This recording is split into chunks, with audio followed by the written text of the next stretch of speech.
Niché au sous-sol du stade Louis II, le parquet de la salle Gaston Médecin de Monaco a été, un beau matin de juillet 1992, le théâtre d'un match mythique. Et ouais, il s'agit d'une opposition entre deux 5 menée par Michael Jordan et Magic Johnson lors d'un entraînement de Team USA avant les JO de Barcelone et qui a mené au plus grand match que personne n'ait jamais vu, comme l'a décrit Sports Illustrated. Sans qu'on lui pose la question directement, Jordan l'a lui-même classé numéro 1 de sa liste en 2009. Le meilleur match auquel j'ai participé. Le meilleur. Dans le sens où il n'y avait pas de coaching, il y avait des arbitres, mais bon, pas vraiment. Et avec 10 Hall of Famers qui jouent les uns contre les autres, combien de fois tu vois ça se produire ? C'était ultra compétitif, il y avait de l'envie, de la sueur, du trash talk. Tout ce qui fait la beauté du basket était illustré dans ce match. Mais comment la Dream Team, qui avait entamé sa préparation aux Jeux Olympiques à la Jolla, en Californie, avant de poursuivre à Portland pour le tournoi des Amériques, a-t-elle atteint Monaco au juste ? La réponse tient en 2 mots. David Stern. À la recherche d'une destination qui plairait aux joueurs avant de passer aux choses sérieuses, le commissionneur a passé un coup de fil à son ami Robert Tisch, copropriétaire des New York Giants et accessoirement propriétaire de l'hôtel Lowe's à Monaco. Russ Granick, commission NBA adjoint, et Robert Hausmann, président de Lowe's, se sont ensuite occupés de négocier l'arrivée de Team USA sur la Riviera avec la principauté. La Dream Team atterrit donc à Nice le 18 juillet à minuit, direction le Lowe's, à une trentaine de kilomètres de là. Quelques jours plus tôt, alors que l'hôtel Casino préparait l'arrivée des joueurs, Henry Lorenzi, directeur de l'établissement 4 étoiles, s'était montré un peu agacé par le fort dispositif de sécurité mis en place par la NBA, qu'il ne jugeait pas nécessaire et potentiellement gênant pour ses différents invités de marque. Parce que oui, des personnalités, il en recevait, des politiques, des stars du cinéma et bien sûr des stars du sport, comme Björn Borg par exemple. Il ose même dire à Kimbo Eni, agence de liaison internationale pour la NBA, que personne ne s'intéressera tant que ça à cette équipe. Cette dernière lui répond « On verra » et quand le bus arrive devant l'hôtel, Lorenzi comprend. Dans la cohue, il a vu certains fans si pressés d'approcher les joueurs qu'ils se sont crachés comme des oiseaux sur les portes en verre de l'entrée. À partir de là, tout le monde a enclenché le mode touriste dans les rangs de Team USA. 2 heures de basket par jour et pour le reste, carte blanche. Bon, sur ces 2 heures de basket, l'équipe est studieuse. Elle travaille notamment sa défense de zone, inexistante en NBA à l'époque. On entendait les mouches voler, personne ne faisait le con, raconte Philippe Manassero, l'un des 2 arbitres recrutés par l'équipe, soucieuse de s'habituer aux coups de sifflet européen en vue des Jeux en Espagne. Pour le reste donc, tout le monde a quartier libre. Coach de la sélection, Chuck Daly explique lui-même que pour instaurer un couvre-feu, il faut déjà y adhérer soi-même, ajoutant que le Jimmy's, une boîte de nuit emblématique de Monte-Carlo où l'équipe se retrouve, n'ouvre qu'à partir de minuit. Bien loin de leur Arkansas et de leur Alabama natal, Scottie Pippen et Charles Barkley apprécient particulièrement le paysage. Une mer aussi azur, ils n'ont jamais vu ça, des femmes topless sur la plage non plus, et à 26 et 29 ans, ils sont comme des gamins. Barkley, qui décrit le séjour comme un spring break in the ghetto, explique que tous les jours après l'entraînement, tout le monde file tout droit à la piscine où les filles bronzent seins nus. Chris Mullin ironise en disant que toutes les équipes NBA devraient s'entraîner à Monaco et qu'une franchise devrait même y être créée.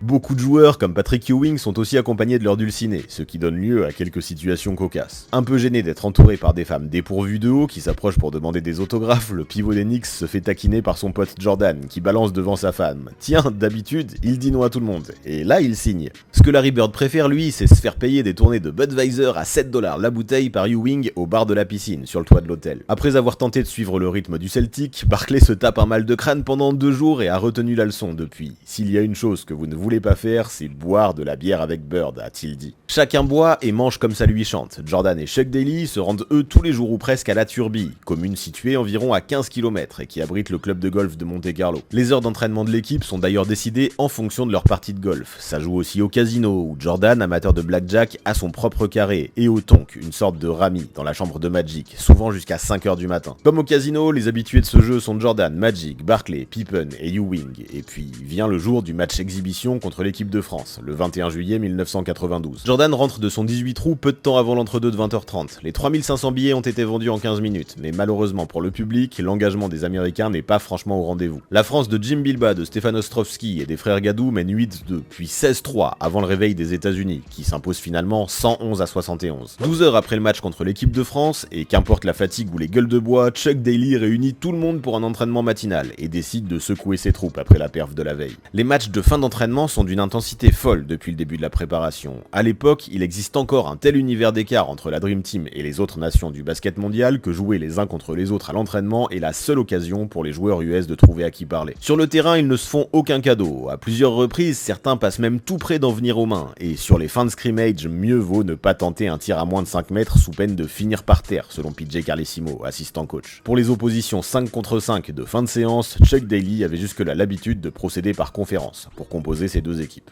C'était une bataille des égos. C'était comme un Game 7 tous les jours.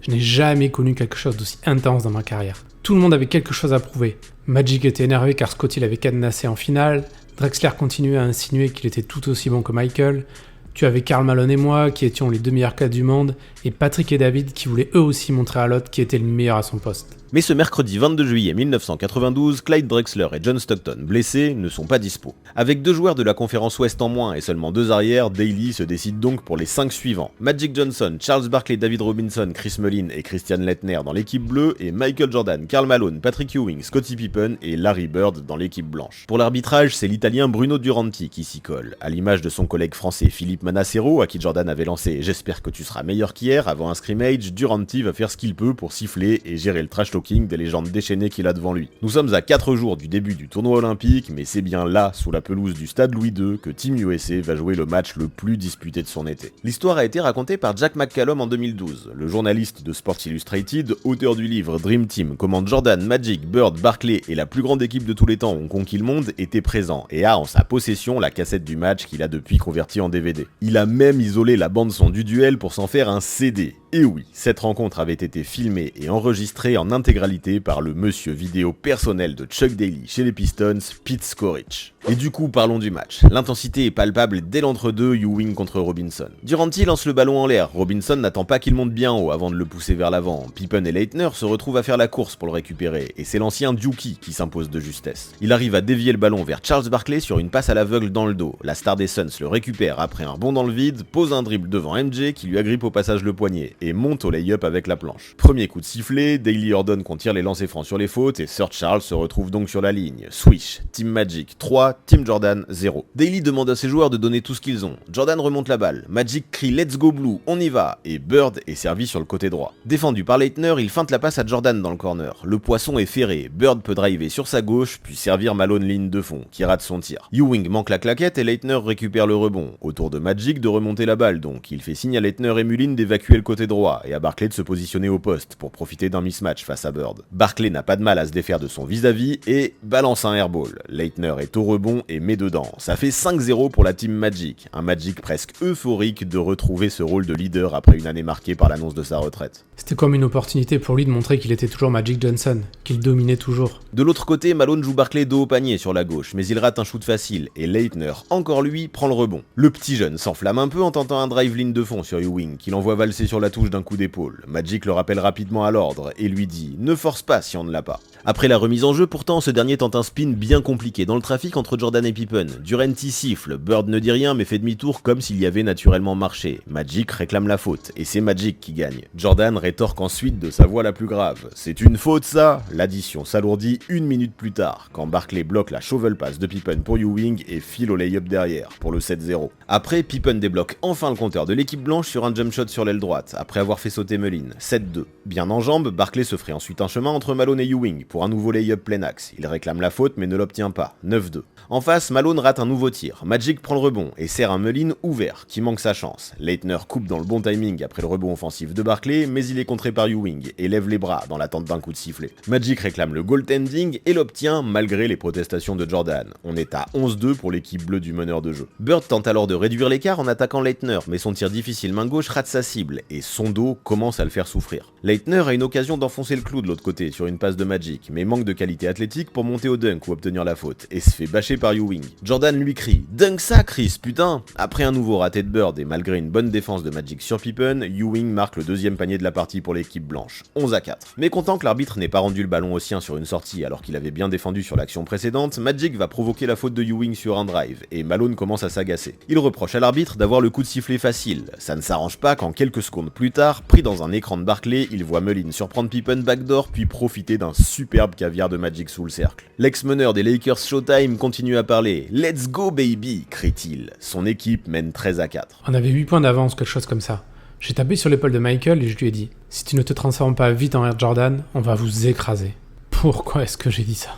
Jordan prend alors ses responsabilités, il se débarrasse de Magic en forçant un switch avec un écran de Ewing et rentre un 3 points face au cercle, face à Robinson, ça rentre avec la planche. Derrière, Magic s'arrête juste avant la ligne à 3 points et lui répond directement après avoir remonté la balle. Il parle encore, on l'entend dire « Right back at you » pendant qu'il recule pour revenir en défense. 16-7 pour les Bleus. Jordan commence à se chauffer, il trouve un shoot ligne de fond sur un beau jeu de passe et face à un Magic en retard. Le meneur se rattrape en trouvant Barkley sur le même spot à l'opposé, mais Jordan répond en servant lui aussi son big man Malone de l'autre côté. Il ramène les Blancs à 17-11. Les Bleus concèdent ensuite un lancer et récupèrent tant bien que mal la balle malgré un airball de Bird qui a l'air d'avoir 100 ans, selon le journaliste McCallum. Jordan demande à ce que l'aile gauche soit dégagée pour que Malone puisse jouer Barkley en 1 contre 1. Tape sur la main, jump shot, c'est dedans. Jordan en profite pour répéter à Magic « Right back at you ». L'écart n'est plus que de 5 points, 18-13. Encouragé par Magic, Robinson provoque une faute sur Ewing. Magic s'exclame « tous les jours », puis ajoute « les Jordanaires sont à terre ». Il ne le sait pas encore, mais c'est la phrase de trop. Jordan s'assure que l'horloge soit bien stoppée avant les lancers de Robinson. Le pivot en rentre 1 sur 2, 19-13 pour l'équipe bleue. Une minute plus tard, Barkley se dégage de Malone avec un spin poste bas et il provoque la faute. Malone s'énerve et s'en prend à l'arbitre. Tu sifflais les mêmes merdes hier, c'est n'importe quoi putain. Pour couronner le tout, le coach prévient que l'équipe blanche vient de rentrer dans la pénalité et annonce 1-and-1, c'est-à-dire 1+1, lancer franc accordé aux joueurs victimes de la faute si le premier rentre. Magic exulte, il applaudit bien fort et s'exclame « Ouais, on n'est pas au Chicago Stadium là !» Encore un clin d'œil à Jordan, qui continue à prendre note. Barkley fait 1 sur 2 et redonne un peu d'air à l'équipe bleue, qui mène toujours 20-13. La possession suivante revient à Jordan. Il scotche d'abord Mullin sur place, avant de s'envoler pour un sublime up and under. Pippen chip ensuite le ballon sur la remise en jeu de Mullin, Jordan rate un tir, mais son coéquipier aux Bulls capte le rebond et obtient la faute de Mullin, et une grosse tape de la main d'un Jordan de plus en plus chaud. Il n'a jamais aimé perdre. Il avait toujours ce regard. Quand tu vois ce regard, tu sais qu'il faut juste lui donner le ballon et t'écarter. Pippen met ses 2 tentatives, et voilà l'équipe blanche revenue à 20-17. Robinson rate un tir de l'autre côté, Bird est au rebond, et Jordan plante un jump shot pour recoller à 1 point. Magic ne lâche pas l'affaire, mais force le 1 contre 1 avec Jordan, et rate complètement la cible. Barkley commence à s'agacer de voir son meneur se la jouer un peu perso. Pendant ce temps, Jordan mène la contre-attaque avec Pippen sur sa gauche, et Ewing sur sa droite. Il passe le ballon à Pippen qui claque un gros dunk main gauche. Pour la première fois de la matinée, l'équipe de Jordan mène, 21-20. Derrière, Pippen fait faute sur Mullin en tentant une interception. Il n'a touché que le ballon là-dessus, non ? Demande Jordan. Mullin obtient bien ses 2 lancers francs, mais n'en rentre qu'un. Face à un Magic dont la fatigue commence à se lire sur le visage, Jordan drive et se retrouve sur la ligne pour 2 lancers lui aussi, après un coup de sifflet contre Robinson, mais il rate le premier. Magic prend le ballon et l'envoie très haut en l'air. Daly lui demande de rester concentré. Jordan met le second, 22-21 pour les Blancs. En parallèle, l'humeur de Malone se dégrade encore un peu plus lorsqu'il retombe mal sur sa cheville droite après un lay-up sur une passe de Jordan. 24-21. En remontant le terrain, Jordan glisse à Pippen. Il est fatigué, en parlant de Barkley. Touché dans son ego, ce dernier attaque le panier et se fait arrêter par le mailman. Jordan en rajoute une couche alors que Barkley attend le ballon au lancer. Quand un gars est fatigué, généralement, il rate ses lancers, lui dit-il. Barkley rentre le premier et Ewing balaye le cercle sur le deuxième. Le match se poursuit avec, une fois n'est pas coutume, un nouveau shoot raté de Bird. Il se rattrape derrière en volant le ballon à un Magic en plein dribble yo-yo. Il le percute légèrement et le meneur se retrouve par terre. Bird lance la contre-attaque et bon, ce n'est pas la pointe de vitesse du siècle, mais il feinte une passe dans le dos à Jordan, non loin derrière lui. Barkley mord complètement et Bird file tout seul au lay-up, félicité par MJ. Plus 4 pour l'équipe blanche, 26-22 désormais. Les Bleus reviennent ensuite à 2 points, 28-26, avant un jump shot en tête de raquette de Jordan qui ne manque pas de crier à Mullin qu'il arrive trop tard. 31-26 maintenant. Karl Malone face à lui, après un switch, Magic provoque la faute. Le mailman est définitivement écœuré par l'arbitrage. Arrête de siffler ces conneries, merde! Jordan s'interpose entre lui et l'arbitre italien, en lui glissant. Laisse tomber, Karl, ne lui fais pas peur, on pourrait avoir besoin de lui. Magic rentre ses 2 lancers, 31-28 pour la team Jordan. Sur une sortie d'écran posée par Ewing, Pippen trouve 2 points sur un jump shot. Mullin perd le contrôle de la balle sur une passe de Magic de l'autre côté, Bird récupère le ballon et Jordan lance la contre-attaque. Il invite Ewing à le rejoindre sur le côté gauche, le pivot s'exécute et rentre à son tour un shoot. 35-28. Il concède ensuite 2 lancers à Robinson qui rentre les 2. Jordan continue lui à enchaîner les caviars. Il trouve Malone qui obtient une faute de Barkley et l'équipe bleue demande si on procède toujours via un système de 1+1 pour les lancers francs. Jordan prend alors la décision pour tout le monde. Plus de 1+1, ce sera désormais 2 tirs, mais Malone loupe les 2. Leitner, peut-être le seul joueur n'ayant pas prononcé un mot de tout le match, provoque la faute de Jordan de l'autre côté. Encore dans le backcourt, au moment du coup de sifflet, Magic lui crie « à chaque fois !» et le rookie rentre ses 2 lancers, sans sourciller, 35-32. Johnson prend une faute sur l'action suivante et exprime sa colère à l'arbitre avant de s'énerver sur Ewing en se positionnant pour le rebond. Jordan rentre les deux et on peut presque voir de la vapeur s'échapper des oreilles de Magic. Robinson se voit siffler un écran en mouvement sur la possession suivante, pour le plus grand plaisir de Jordan, soudain très fan de Monsieur Durante. Ça c'est mon gars, my man, my man. Magic lui répond en criant « Chicago Stadium » en référence à l'arbitrage, et tout va définitivement de travers pour l'équipe blanche, pourtant si bien partie. Dans la foulée, Barkley se montre presque menaçant lorsque Durante lui siffle une faute sur Malone. « Come on man, c'était clean !» Malone en rentre 1 sur 2, 38-32 pour les Bleus. Leitner enchaîne avec un lay-up pour recoller à 38-34, pendant que Chuck Daly espère que le match se terminera avant que ça ne parte en baston ou en lynchage de Monsieur Durante. Robinson en train de s'installer sur la ligne des lancers francs, Jordan et Magic s'aboient dessus, chacun leur tour. Magic lui dit « Tout ce qu'ils ont fait c'est déplacer le stade des Bulls ici en fait, c'est tout ce qu'ils ont fait », ce à quoi Jordan répond « C'est les 90s maintenant ». Pendant ce temps, Robinson met ses 2 lancers, 38-36. Sur la dernière possession du match, Jordan prend un malin plaisir à faire dérouler l'horloge avant d'attaquer à gauche et de provoquer une faute de Leitner, après s'être élevé pour shooter. Magic s'approche et lui glisse quelques politesses, et Jordan rentre le premier. Il prend ensuite le ballon directement des mains de l'arbitre, lui donne une petite tape sur les fesses et lui dit « Good man ». Il rentre le second et c'est terminé, le buzzer retentit, victoire de la Team Jordan 40-36. Il félicite son équipe et entame une petite parade serviette à la main, pendant que chacun démarre sa routine post-game. Magic est furieux. Tout tourné autour de Jordan, voilà ce que c'était. Le long de la ligne de touche, gobelet de Gatorade à la main, Jordan commence à chanter les paroles de la pub en son honneur. Like Mike, I'd like to be like Mike. Et puis ça reste en tête, alors il continue de chanter, même une fois dans le bus pour rentrer à l'hôtel. Je vais vous dire, ça aurait été pire pour tout le monde s'il avait perdu.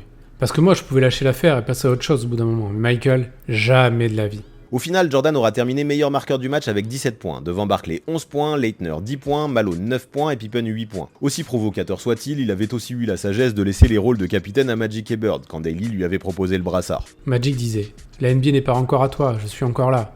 Et Michael lui a répondu « Non, c'est fini, c'est ma ligue ». Tu as Larry, allongé sur le côté, qui hoche la tête en disant « Ouais, c'est sa ligue ».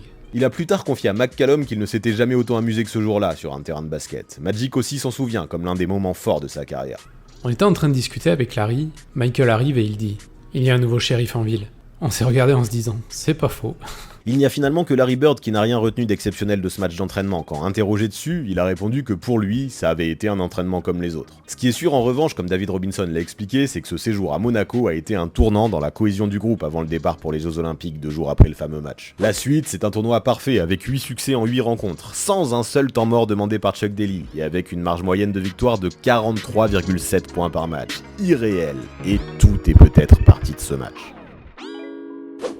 Avant de partir, abonnez-vous à la chaîne de Basket Info, mais aussi à celle du 6ème homme pour avoir 2 visions complémentaires de la NBA. Les dernières vidéos mises en ligne apparaissent sous vos yeux.